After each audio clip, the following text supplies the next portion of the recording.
నిలువ కొత్తిమీర పచ్చడి చేసుకుందాం. ఒక పెద్ద కట్ట కొత్తిమీర తీసుకున్నాండి. ఇది మనం మంచిగా శుభ్రంగా కడిగి ఆరబెట్టుకోవాలి. మనం కొత్తిమీర ఆరేలోపు మనము మెంతులను ఆవాలు ఎంపుకుందామండి.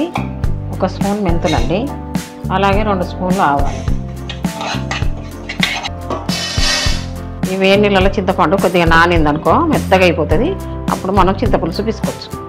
ఆరిపోయిందండి, మంచిగా తేమ లేకుండా చిన్న కట్ చేయకూడదు. ఎందుకంటే మనం వేంపోతే నూనెలో వేపుకుంటే సన్నగా అయిపోతుంది, దగ్గరికి అవుతుంది. ఇట్లా కట్ చేసుకోవాలండి. కొత్తిమీర కట్ చేయడం అయిపోయిందండి. ఇది మనం కొద్దిగా నూనె వేసి వేపుకుందామండి.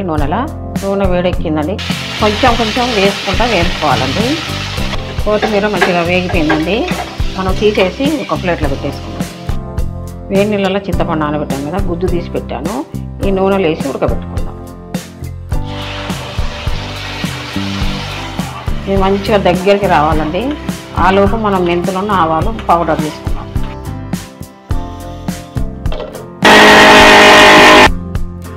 చింతపండు గుజ్జు కొంచెం దగ్గరికి అయిందండి.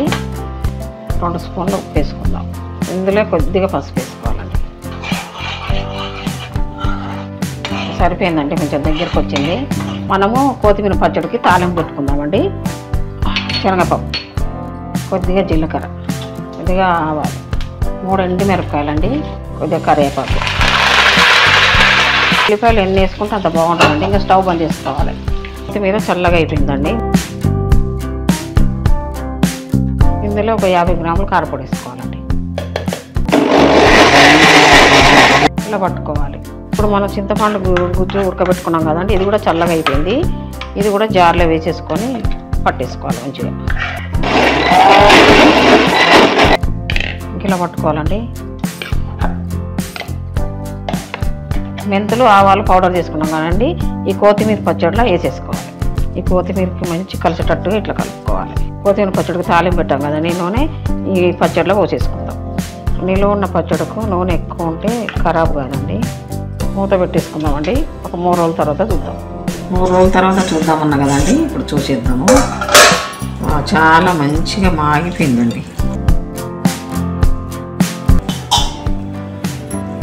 చాలా అంటే చాలా బాగుందండి.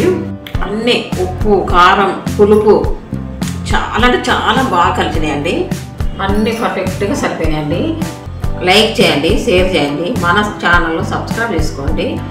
మరిన్ని మంచి వంటకాలతో మీ ముందుకు వస్తా. బాయ్.